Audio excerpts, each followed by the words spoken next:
You're listening to Radio Free Rhinecliff.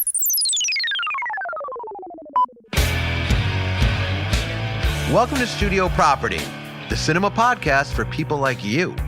My name is Doug Wortel. And I am Devon Irby. And this week, we're discussing the Italian film Cinema Paradiso. Who directed that movie? I wanted you to do all the Italian pronunciation. Okay, now that's a lot of pressure. It is directed and written by Giuseppe Tornatore. I actually feel pretty good with that. Yeah, I would have just massacred that. And this came out in 1988, which was a great year for me. I saw the Pixies that year. The Ritz. So it's all sort of culminates to this really important year of my own personal development. I was in 4th grade, so I can't really give you much. I'm old, you see. I smell like mothballs and soup. Anyway, Cinema Paradiso is the story of a small boy who spends his entire childhood hanging out with some old guy in a movie theater projection booth while a Catholic priest stops by once a week to put the kibosh on anything romantic or fun. And somehow none of this in any way is unusual to anyone. It's just Italian. Delightfully Italian, apparently. But before we get to any of that, let's hit the theme song. All right. Put that prop gun down, put back the canisters you stole. The devil laughed out loud when you signed away your rotten soul. That's studio property, your studio property. Hey! Shut your mouth or you'll never work in Hollywood again.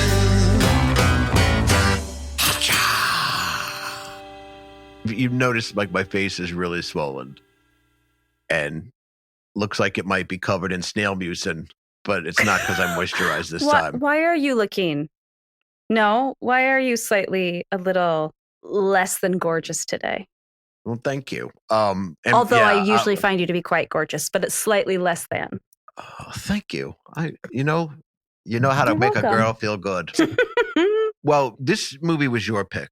I've seen this movie ages ago and forgot how much it meant to me, how much I loved it, how much it hit me. But I watched it in the beginning of the week, and then right before I came up to the studio, I watched the director's cut, which is a completely other matter.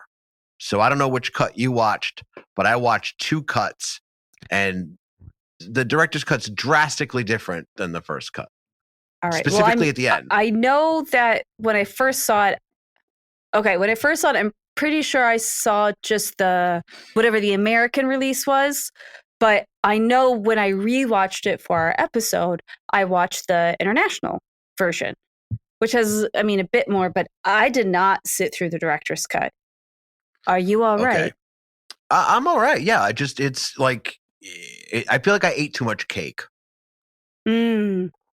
Yes. A little bit like, yes. Like, wow, that was amazing. But why did I do that? Cake would be in this case, like a whole lot of like sentiment and like, it was, we'll get to it. We'll get to it toward the end of the episode, but I'm still I'm emotionally compromised is what I'm trying to convey. I feel like even the standard version, you're a little verklempt by the end. You're feeling all the feels. So I can't even imagine where you are right now. It's another hour of that, and it's all condensed toward the end. Oh, dear Lord. Yeah. Whew. Okay. So let's set the stage for this film. The beginning of the film, we meet an old lady and her grown-ass daughter. They're making a phone call, and the daughter's like, he's not going to answer. And the old lady is like, he will. He said he would. At which point she makes a phone call. And then we see a very fancy middle-aged Italian man in his sports car, his Italian sports car, going to his fancy-ass house. And when he gets there, he, of course, has a gorgeous girlfriend who's already in bed because it's clearly late at night. And she says, your mother called. And it's clearly Italian. It's clearly Italian. Yep. And she says, your mother called. And she said, I was supposed to tell you Alfredo died. At which point, our handsome, fancy-ass Italian middle-aged man gets what's the Italian version of ennui? Whatever the Italian version of ennui is clearly what is happening with him. He becomes an emotional folding chair. Yes. He becomes an emotional folding in Italian. And at which point we gently jump into a flashback and we jump into his childhood. And that's when we learn he is Salvatore, aka Toto, DeVita. Yeah. So Salvatore DeVita, also known as Toto. And we jump into his childhood when he is 8 years old. And he is an aggressively cute 8-year-old. He's so flippin' adorable. I can't handle it. His dimples have dimples. His smile has a whole other smile. And then he winks a lot as an 8-year-old. And he does this adorable, 8-year-old, I'm not good at it, but I'm going to wink at you so many times. Yeah. He does a lot of very aggressive Italian hand talking. And he's so tiny, you're always like, ah. And then he does a palm to the forehead a lot. And there's always like, ah. He's like, so cute. Yeah. So cute. So cute. And he lives in a town full of delightfully horrible people. They're absolute monsters. Yeah. But they prank each other. It's a small town. So this is set in just a couple of years or after World War II. Mm-hmm. And this is a Sicilian town. Yeah, little Sicilian town. With all the little weirdos. With all the local weirdos who we're going to get to know as this goes on. So, but in the heart of this little tiny town is a movie theater called Cinema Paradiso. So our little Cinema Paradiso is your classic old school a little one screen theater. And the whole town is there. For those not geographically apt, just so you're aware, Sicily is an island off of the western coast of Italy. It's not large. I mean, there are several sizable cities there, but it's not huge. And so you're on a very small town on a small island off the coast of not necessarily a large country. So, honestly, for me, it felt very homey. I'm a Midwesterner, so a little small Midwestern town. That's kind of what it feels like, except it's Italian and it's in Sicily. And the architecture is almost like I want to say it's almost like a town you'd see in a Western almost, right? Yes, it has a very apparently Sicily must have a very a similarity to what am I thinking? Like New Mexico, right? Like that sort of Spanish. Everything's a little bit adobe. It's got a little bit of a Western feel to it. Yeah. I just solved Sergio Leone. Just then, whoop, whoop, whoop, whoop, whoop. It was right there, and I solved them just then. All right. I drew that correlations it was a complete accident, and I tripped over it, and I was and then I picked it up. I was like, "What was that?" And it was Sergio Leone. Son of a gun! It certainly was. Shout out to the people who are going to get that joke, both of you. What's amazing about this town is it is populated with these just insane characters. Like you have this one guy who keeps screaming, "The square is mine." And the way he pops up, when we first meet him, when he pops up in the foreground of a shot, just you remember yes, it is wild. Like something kind of cool happens. They walk off the screen and then foreground shot, this guy's head just pops into frame out of nowhere. And he's like, "The square is mine." And this sort of keeps playing out as the film goes on. That's how we meet that guy. We never learn his name though. No, he's just the guy from the square. He's the guy who owns the square. Owns the square, yeah. Yeah. There's the local priest. Yeah, so the local priest at this point in the film owns the theater. Which, let's just say as an aside, is very, very weird. No, it's not weird. It's Italian. All right, fair. Okay. As we go along, we meet the priest. What is happening there, Deb? Okay. Well, first of all, we have to say little Toto is an altar boy. And may I just say our initial scene where we get to see him falling asleep while doing his altar boy duties and the priest being like, "Wake that kid up," again, adds to his cuteness more than I can handle. But after Catholic service, they go to the theater. And what we discover is there's a middle-aged man by the name of Alfredo. And Alfredo is the projectionist at the theater. He's been the projectionist since he was a young man. And since the priest owns the theater, he watches the first run of the film. And may I say, when I was a younger lady, I also worked at a movie theater, and that is a thing that happens. You don't just play a film for the first time for your viewers. It has to play at least once through so you can make sure everything's running correctly, sound is correct, et cetera, et cetera. So it's playing once through for the priest. And the first thing you noticed is he's got a bell. He's got a very British upstairs, downstairs kind of, geez, I need my tea kind of bell.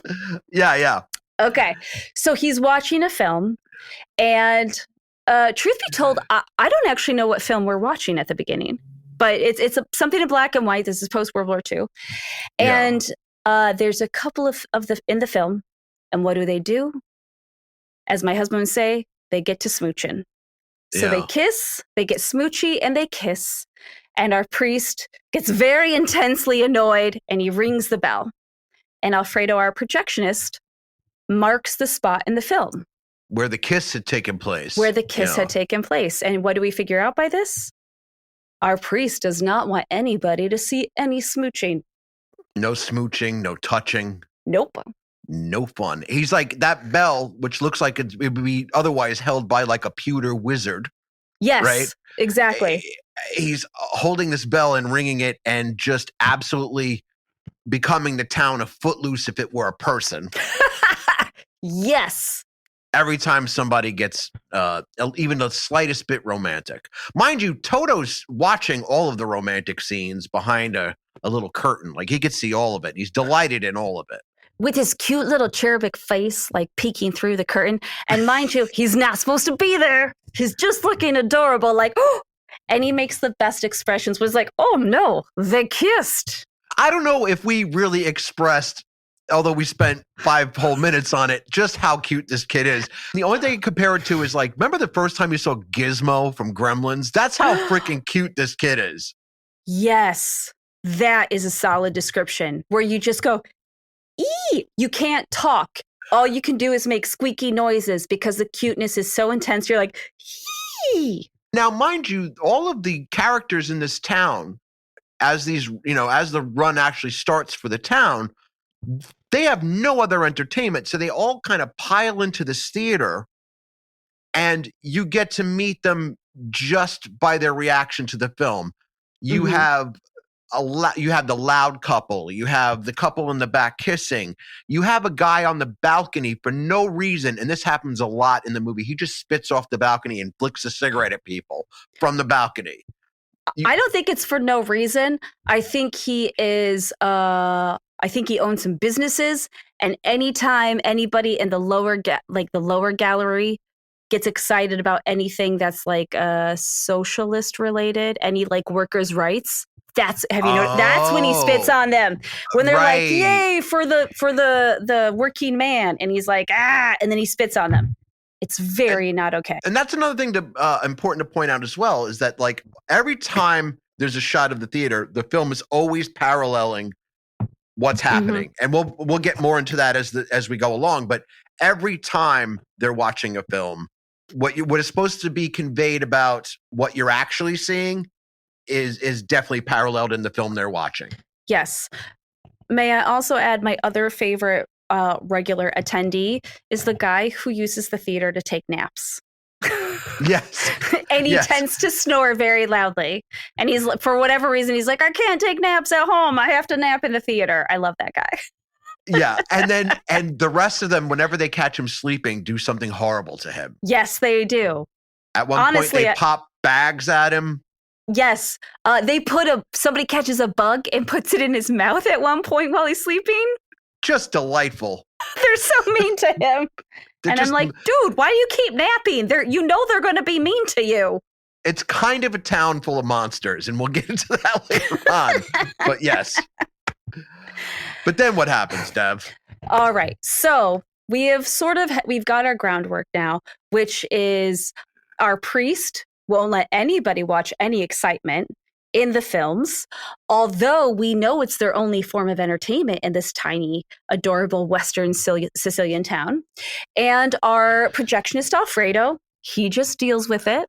And our little adorable 8-year-old Toto, he goes to Alfredo and he says, hey, I want to learn how to be a projectionist. I love the movies. Can I help you? And Alfredo says, no, you cannot help me. So we fast forward a tiny bit, and Alfredo finds himself in a position in which he needs a little help from our little friend Toto. And what does Toto do? That adorable 8-year-old says, hey, I'll help you. I'll help you figure this out.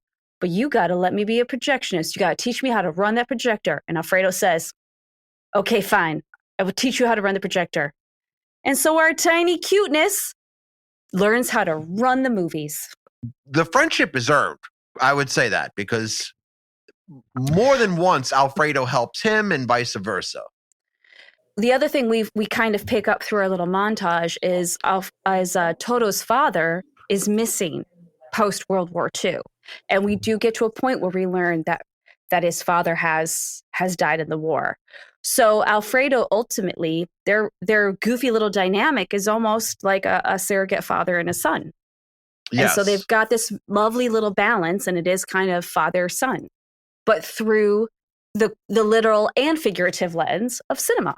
Now, while this little story is going on, every scene has such a wonderful color palette that you can't take your eyes off of it.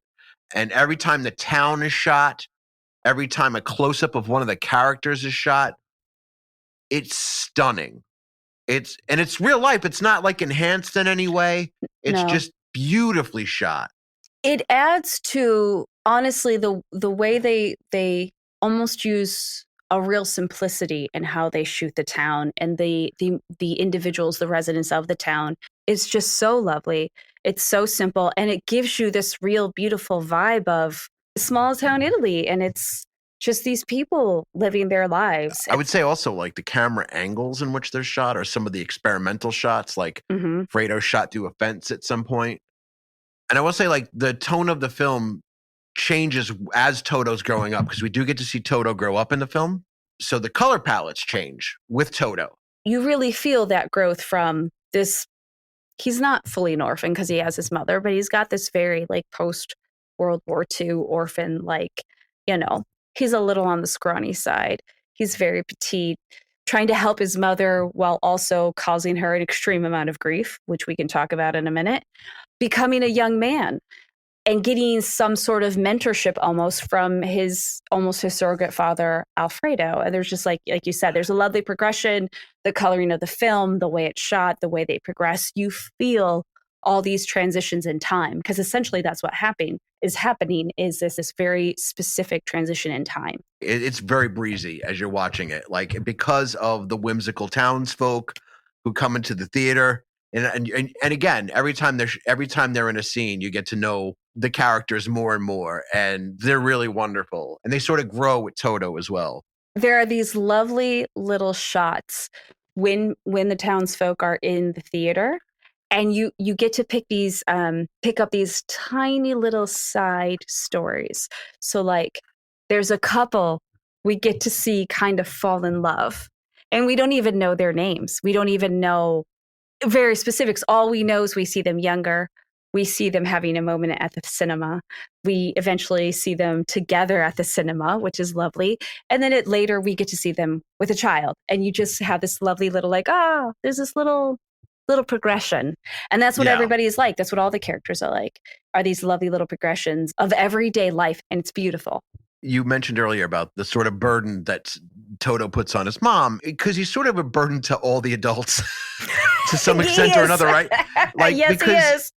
Because he sort of badgers his way into that position in the projection booth, which is great because it's like on the other side in the theater, it's like a porcelain lion that the beam of light is coming out of. And that's just amazing too. And of course, it's like reminiscent of the MGM lion, right? So it's fantastic. So what happens is, and this is in a moment of maybe clumsy foreshadowing, it's almost heavy-handed, right? Like he keeps bringing home little pieces of the film that gets cut out of the Catholic cut, we'll call it, right? Yes. So he has like a coffee can full of deleted scenes, right? And mind you, he's kind of snuck them from Alfredo. Because he asks Alfredo, what happens when you pull out when you cut those out? And Alfredo says, well, I'm supposed to put them back in before I return the canister of film. But then he kind of admits, but I don't always remember. So Toto has kind of snuck an old canister, and then he kind of sneaks these little clips. It's foreshadowed twice, now that I think about it, because the reason he gives Toto for not giving them film, or even the reason he gives him for his hesitation to let Toto work there in the first place is, look, this film can catch fire. And I think that's something that not a lot of people realize is original film, when film was first invented, it was extremely flammable. Yeah. Extremely flammable. So Toto goes home and he sees his sister hurt. And his mother throws the coffee can outside because the film had caught fire. But he'd had his father's photos in that can, and they caught fire as well. So the mother's just at her wit's end and just starts flogging him in the street. She does. I should not have laughed, but she does. She flogs him in the street, and you're we're in episode 3. Everybody knows at this point that you adore child abuse. Correct. I find child abuse hilarious.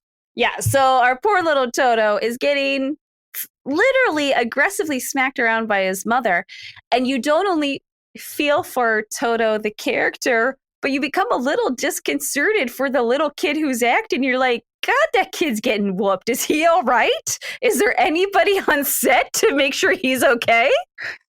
Right. There's like some child labor laws that are being broken up left, right, and sideways, right? The way he's being, like, his arm is getting jerked out of its socket by the actress playing his mother. It's concerning. It's aggressive. Absolutely. Yes, it's concerning and aggressive. Yeah. But what happens is Alfredo comes along on his bicycle in his like Italian, like Walter Matthau face. And by that, I mean, it kind of looks like a pouty mastiff. My brain just exploded. The guy who plays Alfredo is Italian Walter Matthau. And I don't know how to process that now, because that is correct. It is Italian Walter Matthau. Yeah.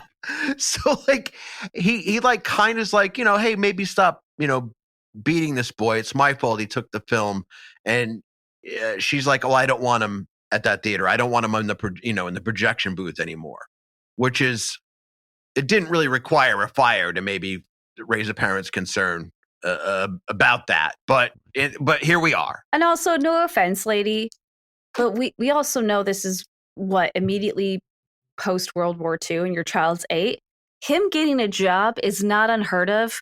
And whatever we may think of it, I don't know why you're putting up a fuss, because we know that you want him to get a job. If this were today, you'd put him right at the Apple factory. You'd send him right to the Apple factory. Yes. Or he'd be making sneakers for Nike. He'd be checkmark Toto. He will be checkmark Toto. I feel terrible now because I'm wearing a Nike shirt today, but I wasn't trying to wear a Nike shirt today. You see that? But I'm specifically, you know why I picked it? It's because my husband. By the way, I didn't Kaiser Soze that analogy, by the way. But go ahead. No, I picked it because my husband, my husband has a number of European football shirts. And so I was like, what am I going to wear? Well, we discuss Cinema Paradiso. And I was like, oh, he has an Italian football shirt. So I put on the Ferrelli. I can't even read it. Yes. Anna Inter. I don't know. Ani Inter. Whatever. It's an Italian football shirt, but it's Nike. So now I'm feeling very terrible. The closest I came was like my T-shirt from the Cassavetes movie Husbands, which I don't know that there's a direct correlation to. I mean, we themed it out. We think these things through. Sure. We think these things through before our discussions. And that's the best we can do. Yes. So anyway, Toto is at this theater constantly. And what happens eventually is he grows a strong relationship with Alfredo. And this becomes his job. He learns how to be a projectionist and he gets really good at it. But then things take a turn. Things do take a turn. And of course, it hurts because things take a turn initially because of a good reason. So there is a film that is extremely popular. And the only thing I have to admit, I don't know if you looked this up, but whoever I'm looking it up now. Okay. Because I know what you know what I'm going to say. Whoever the Italian version of Buster Keaton is I mean, that's what is happening. So there's this extremely popular film and everybody in the village wants to go see it. And it's a comedy and it stars essentially whoever on earth was the Italian Buster Keaton. And I don't know who it is. And a bunch of people can't get into the cinema. And the guy who owns the cinema, and of course, it's not, or I shouldn't say the guy who owns the cinema. We know it's the priest who owns the cinema, but there's also a guy who kind of runs it for him. And then there's a very adorable gentleman who takes the tickets, who clearly is maybe a little, you know what? It's 2024. Whatever the 1940s version of neurodiverse is, he's gently neurodiverse and he takes tickets at the cinema. And so you've got these couple of guys who are like, we can't fit everybody in the theater. We have to tell them they can't come in. So you've got this whole crowd of people in the square of the town, which of course is setting off the I own the square guy. And he's like, why are you in my square? And of course they're like, because we want to watch this movie. So Alfredo and Toto. Wait, before you continue, I'm just going to set this up. The film that they're watching is a film called The Fireman of Viggiu. It's Viggiu. So, yeah, that's how it's pronounced.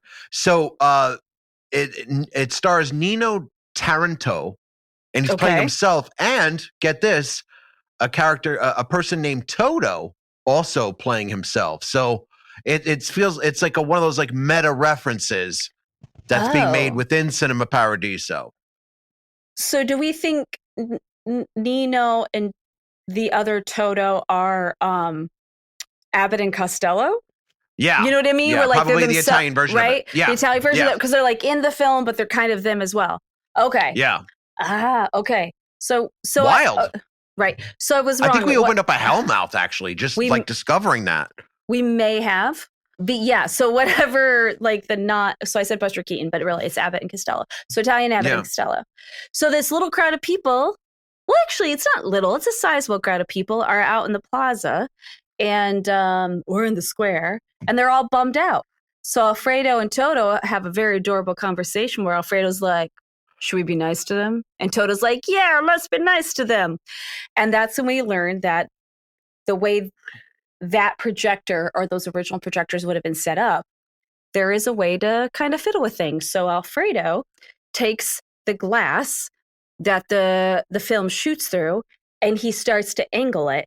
And he angles it enough that a reverse of the image essentially goes out the window, because I guess that's the other thing we have not shared is where the cinema, the projector booth is, because it gets so hot up there, the wall opposite of where it goes into the theater is just a big window.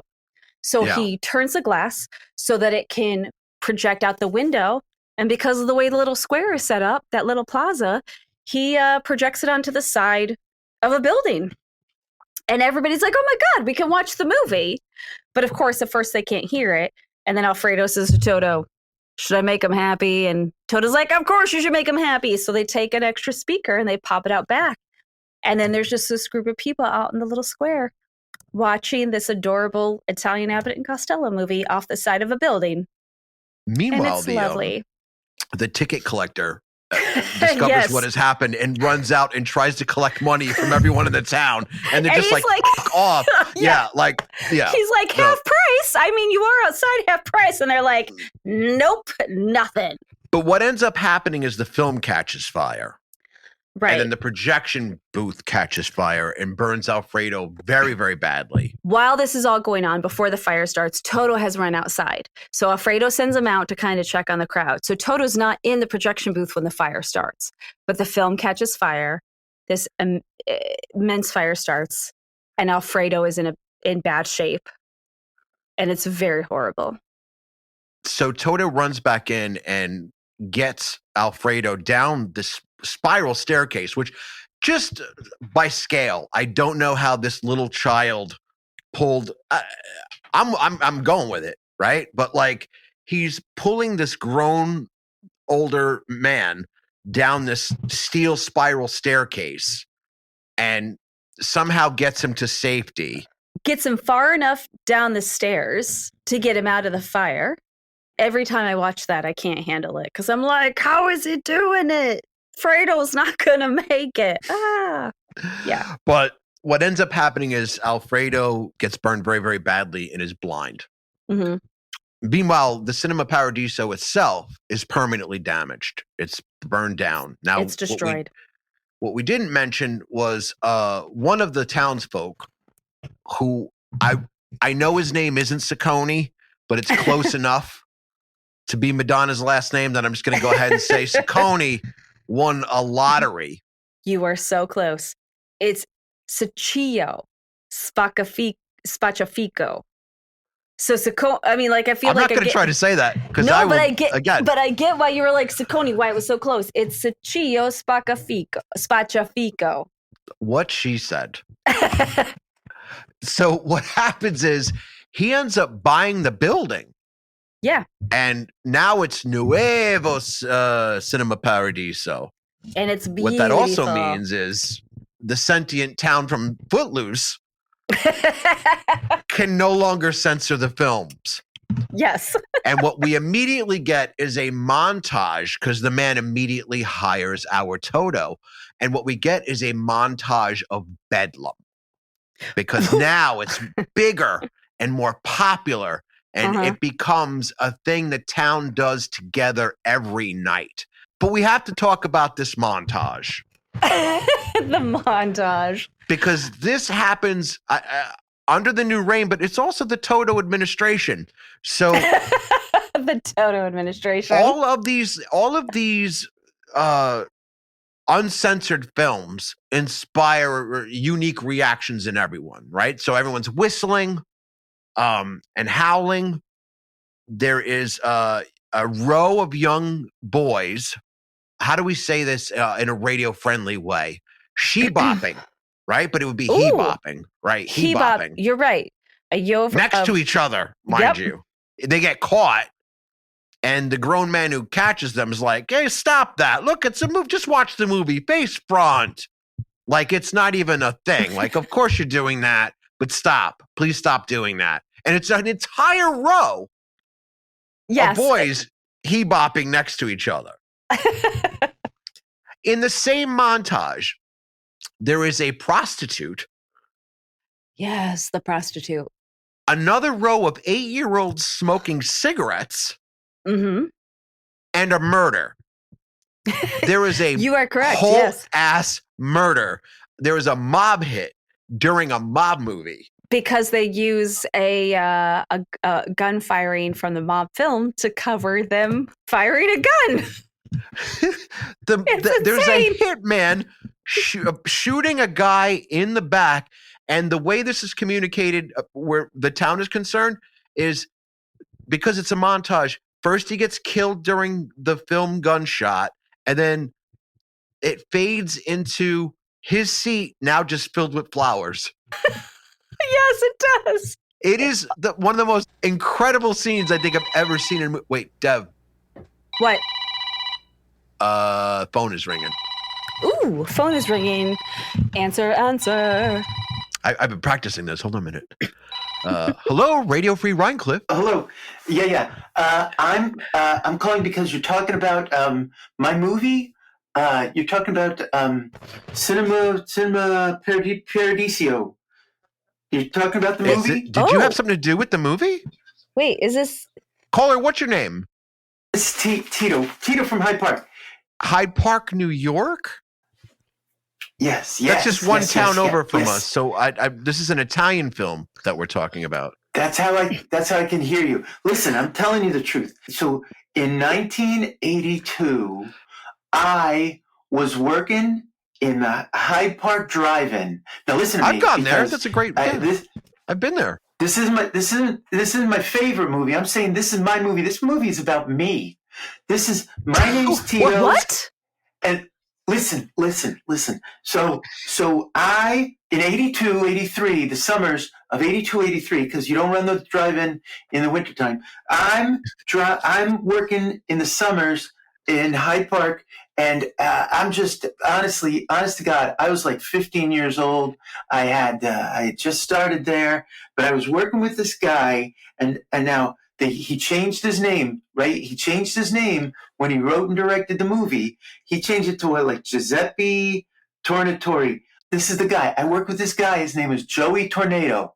We called him Joey Tornado. What? Yeah, listen. He made this all up. He changed everything to sound Italian because it didn't really play like the whole idea of an American drive-in movie where all of this was happening. Because this was happening. He changed it all to be Italian. I'm that kid. I'm that kid now. Wait, you worked with this old man at the movie theater? Like you were in the projection booth? Yeah. Well, he made me into, what do you call it? Tito. He called me Tito, and he called Fred Alfredo. So it was me and Fred were working in the drive-in, and we were in the projection room, and this guy, Joey Tornado, he would come in. He was a teenager. He was a little bit older than me, but he had dreams of writing movies, and he said, I'm going to write this whole thing. This whole story is great.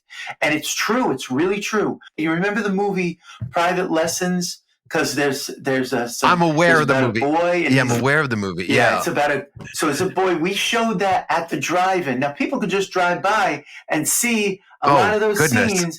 And honest to God, listen, there were boys out there who would be in the bushes at the back of just before you get to the road. There were people out there, and they'd be off in the bushes. What? Because of the scene. Yeah. We'd have to go out with the flashlight, but I don't want to bother. I was 15, 16 years old. I didn't want to see any of this. But nobody wants to see any of that. And these are the true parts that were kept in the Italian version. This guy, Joey Tornado. No, I don't think that's his real name, because I think that it was something. It was something, and maybe it really was this Tornatore, whatever. Now, was Fred much older than you, like in the film? Fred's an old man. He's dead now. Oh no! Was he like a father figure to you, like in the film? Who, Fred? Fred, yeah. No, Fred. No. Fred made us cut out all the dirty parts of the movies, everything. I mean, it wasn't as bad as cutting out all the kisses. There was some kissing. But listen, we had a lot of movies that were there, and Fred would have us cut them out, but mostly just so he could splice them together and play the most dirty stuff at home, at his own home. I don't know what he'd do, but I think it was a lot like what those kids were doing in the bushes at the back of the drive-in. So anyway, what do you think? What is it about your story that you think inspired Mr. Tornado to make this beautiful story about your life? I think Joey told the story, but I think somebody else came along and made it into a pretty story, because Joey was a scumbag. I don't think that he really had it in him to make this movie Paradiso that I saw, and I went, geez, this is like my life is on the screen. Okay. Except here, I'm a little kid. Okay, so wait a minute though. But okay, I guess what I'm not understanding is you're saying that Joey Tornado was a scumbag, but this movie is beautiful. So how do we think Joey Tornado got your story, basically cocooned this caterpillar of Joey Tornado into this beautiful coming-of-age nostalgic masterpiece, Cinema Paradiso? Yeah, this is it. First of all, the guys who backed this, and I think that's why it's so beautiful, were the mob. And you hear a lot about how the mob backed a lot of films. Like the mob. Wait, are you sure you're not just stereotyping? See, I don't know if I can let that air, because that sounds like you're stereotyping. If you ever heard about the mob was behind Texas Chainsaw Massacre, big film, great horror film, but I think it was better because the mob backed it. And then you hear about a lot of other films that the mob backed, and I'm telling you, I think this one, I think Joey gave him the script, and they looked at it and they go, this could be lovely. And they were the ones who made it really pretty. I don't think Joey had anything to do with the pretty part. You really think the mob made this movie pretty? Think about it. What I'm wondering is, what parts of your story do you think directly translate into the final product? Like, did you fall in love with a young girl like our Elena character that we'll eventually meet? All of that. There was a girl named Chrissy and I'm pretty sure Chrissy was the girl. She worked at the snack counter, and she would kind of come in, when people were watching, she would kind of sneak in and give me some snacks and some stuff like that. We started making out, fooling around and stuff, just over the sweater stuff. But what I'm wondering also, what other shows do you like on Radio Free Rhinecliff? You want me to list them right now? Yeah, what's your favorite? What's your favorite of all the shows? Well, this one's been good. I know you've only been on a couple weeks, and that's why I felt like it was okay if I called in. I don't want to call into any of the other ones. The Norm guy, I'm trying to remember the name of that. It's funny. Sometimes you can't think of the name of something when you were just thinking about it. Do you listen to Random Acts of Comics? Yeah, I do listen to that. That I do like comic books, and I like all the people he talks to. That's a good show. I listen to that. I listen to what's the other one about the comic books? I think that's just Random Acts of Comics. I think Isn't that the one we were just talking about? Oh yeah. Oh, is that what we just said? Is that what you just said? Yeah. That's the one. I like it. He's got something going on. That's good stuff. Well, thank you so much for calling in, Tito, and I hope we hear from you again. Yes, please call us back. Okay, if you don't think I'm going to be wasting your time, I'll that'll be good. See you later.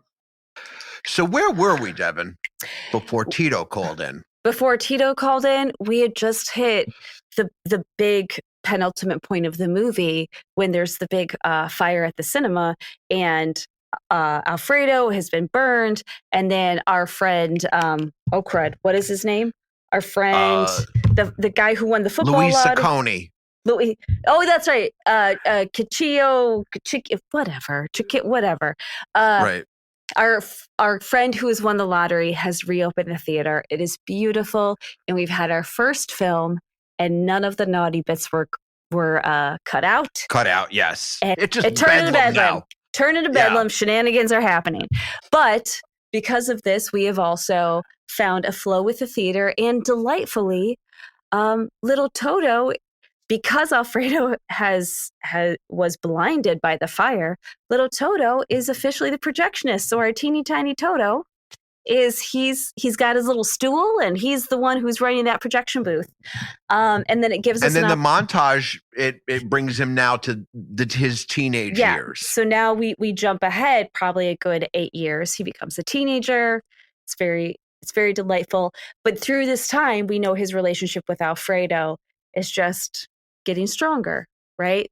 They're pals. Alfredo still shows up even though he can't see. Right. He's definitely a father figure for Toto. Yes. So we now have a teenage Toto, and he's armed with a camera. He's armed with a camera because he's gotten so into film and cinema that he has decided he's going to start doing some filming himself. So as he's filming one day, a young lady turns the corner, and immediately Toto falls in love with her. He's just infatuated with her. Instantaneous.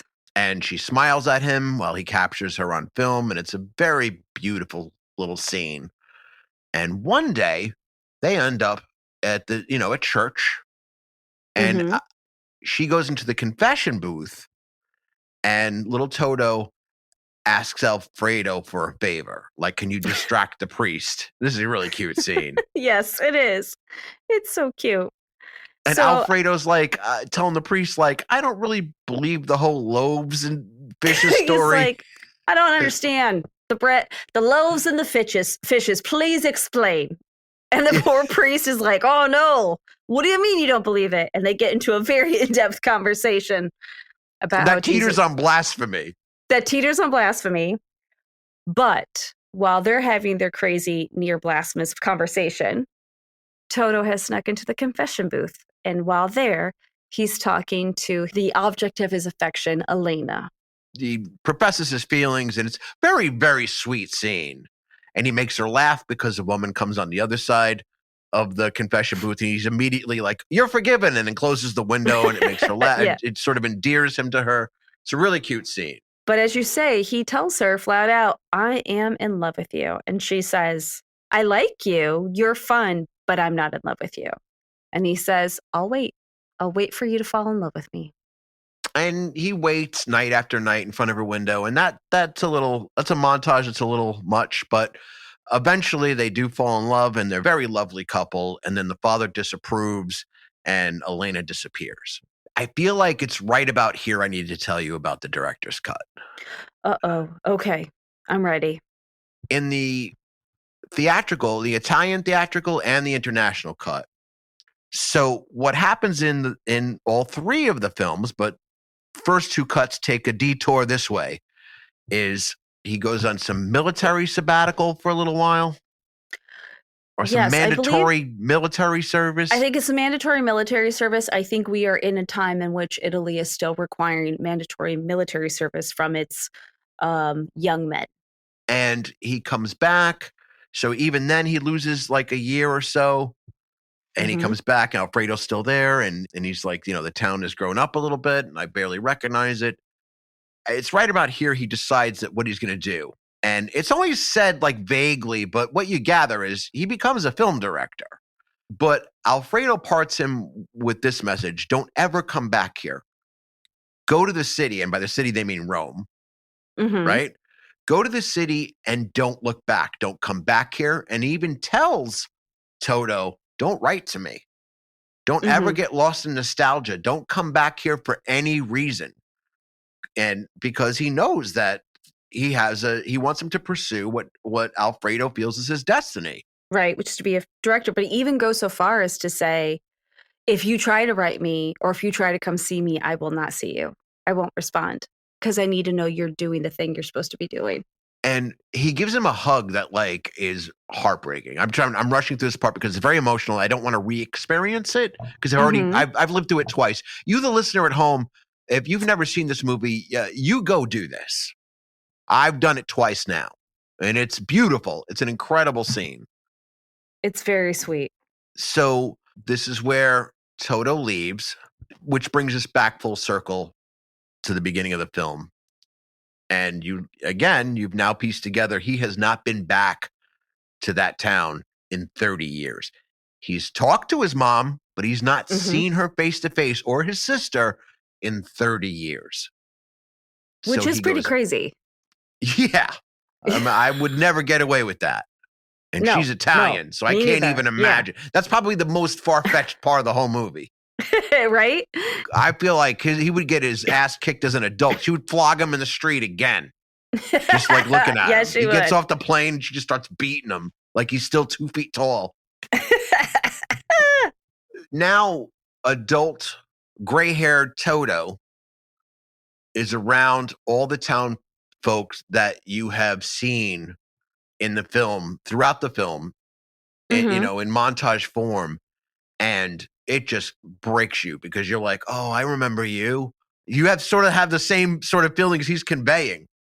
So again, I'm giving you the play-by-play of the original Italian theatrical as well as the international, which I think is only like 9-10 minutes shorter, right?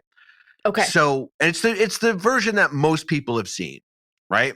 So he goes into the old cinema and he starts digging around there, and it's in shambles, right? And the owner tells him, yeah, it's closed like a bunch of years. It's now going to be a parking lot, because with the advent of television. Yeah. And TV, et cetera, we closed a few years back. There's no reason to really keep it open. But, he sort of has like a reunion with all of his friends. And then, he sees his mom, and that's a lovely scene. He finds his old films and sort of watches them with the audience again. And that's all very, tugs at your heartstrings doesn't quite really do it justice. Like it yanks on them like a bow and arrow, really. And it is a little bit too, you are feeling the fact that he's been away for 30 years, but he's come back specifically because of Alfredo's funeral, right? So Alfredo's an old man. He's passed away. He's back for the funeral.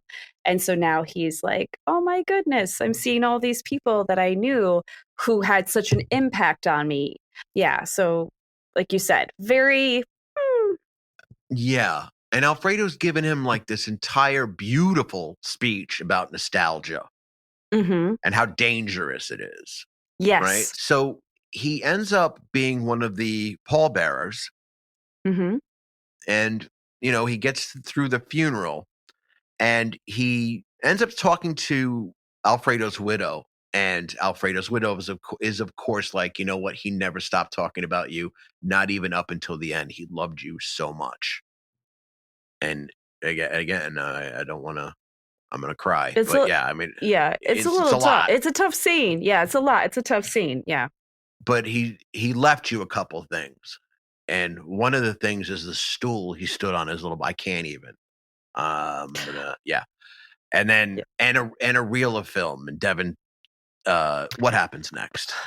Okay, so Toto heads back to Rome, and of course he is a fancy, big cinema filmmaker director, and so he goes into a viewing room and says, "Hey, I'm going to have you play this reel of film for me. Just go ahead and get it going." And he's in the room by himself, and it starts, and immediately you as the viewer knows what it is.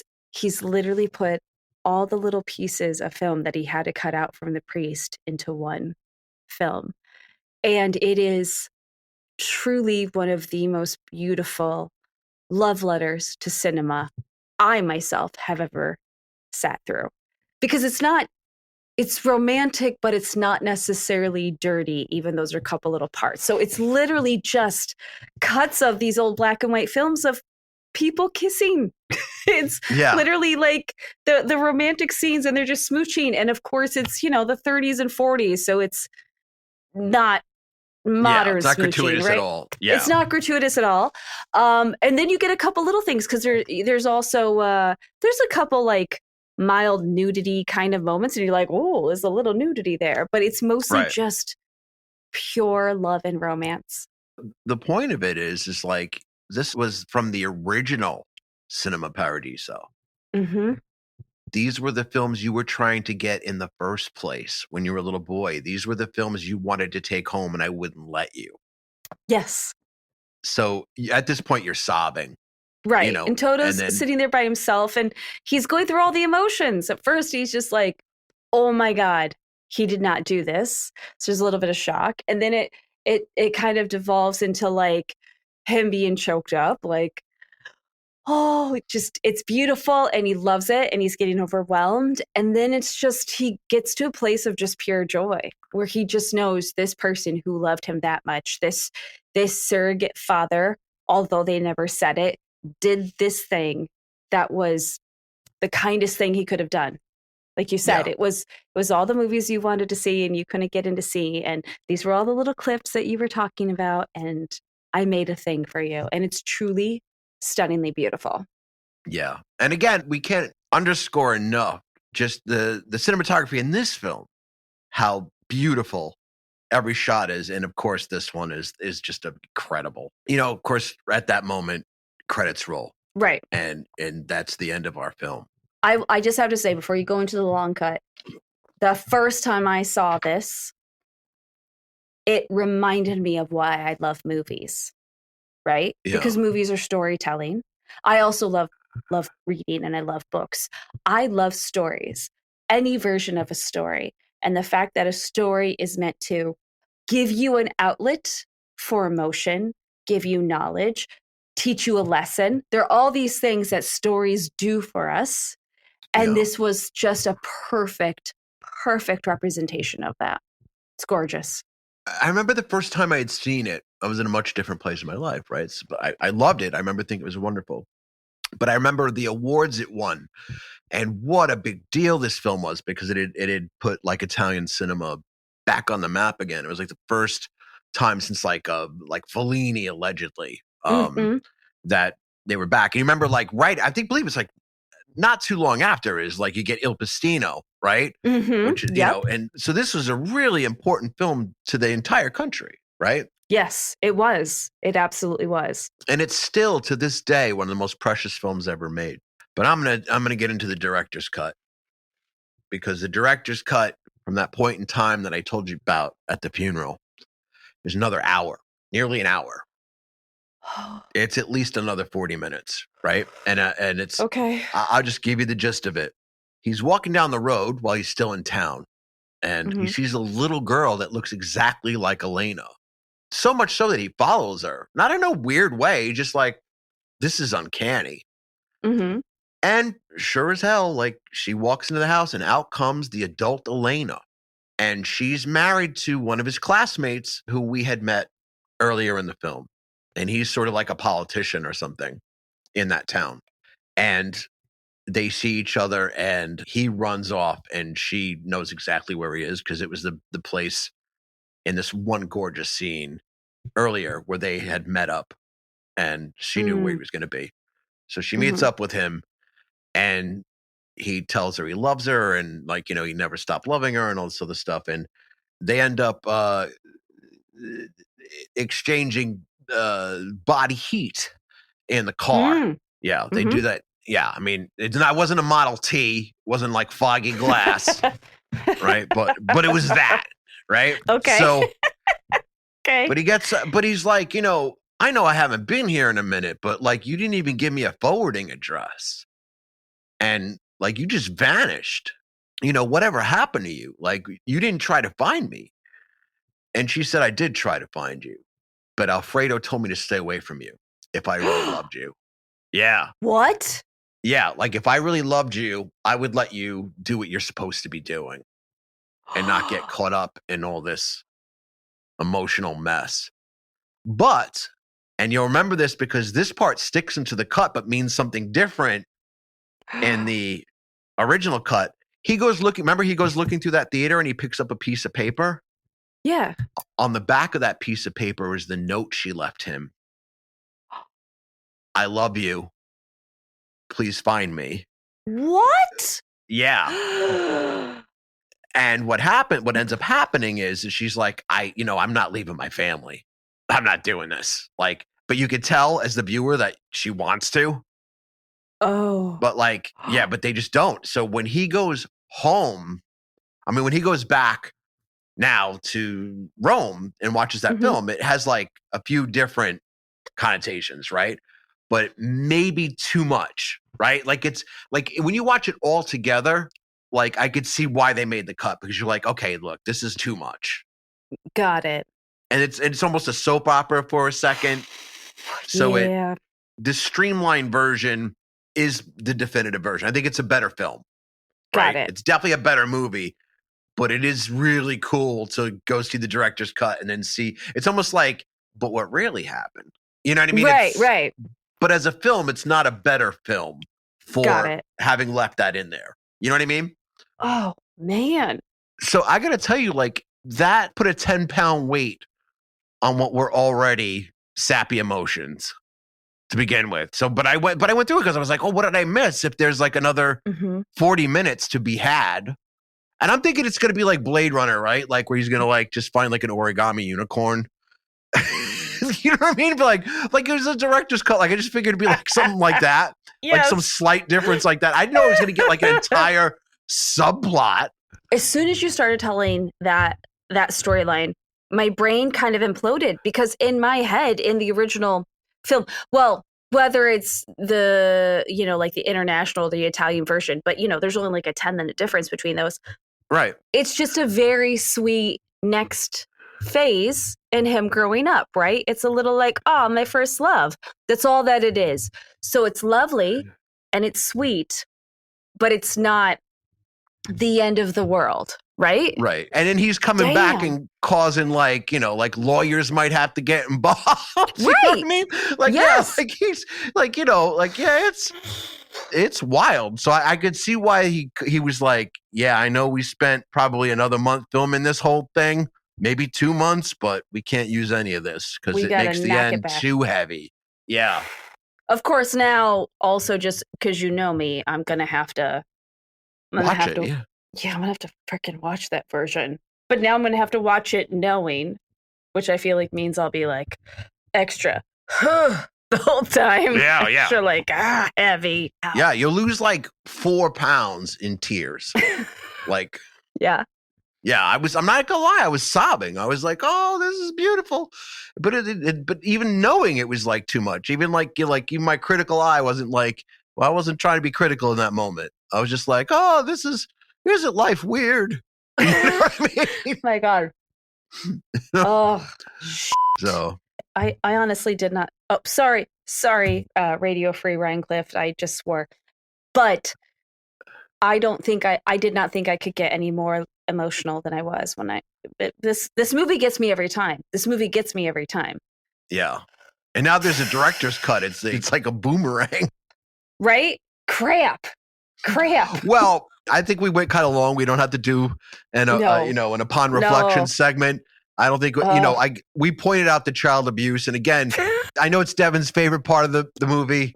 It is. It makes her the happiest. But, that little Toto getting slapped. Had the cut been different, like had the beatings taken place after the ending, it would have been a much better movie for her. Would have been very different. Yeah, I would have been much, much happier. It would have been your favorite feel-good comedy, really. It would have. It really would have. But I hope Tito calls back. Tito calls back, and I hope we hear more about Chrissy from the snack counter. I'm in it now. So what are we watching next week? We can tell them, right? I'm so excited. Yes. Because we don't waver in our decision making. We do not waver in our decision making. We are watching Gaslight. And there are a couple reasons I'm super stoked. One, neither of us have actually watched it before. No. So this is going to be fun for both of us. We're both coming at it completely new. But also, from a pop cultural standpoint, it is a term. It is a term we use because of this film. But hardly anybody our age or younger have actually sat through this film. But we all know the term and we all know what it means. So I think we're both really stoked about this. I was going to say, and I hear Angela Lansbury is amazing in her meanness in this film. And I believe she actually, this is actually her very first film. Oh, goodness. Right? Well, join us next week for that. That's going to be amazing. And remember, we're your studio property. I'm Doug. I'm Devon. And we will see you next week. Bye, everyone. Studio Property is mixed at Spillway Street Content in Red Hook, New York, and syndicated on Radio Free Rhinecliff. Theme song by The Corner Bodega. Be sure to subscribe to the podcast and follow us on Instagram at Studio Property Show. Thanks for listening, and we'll catch you next week.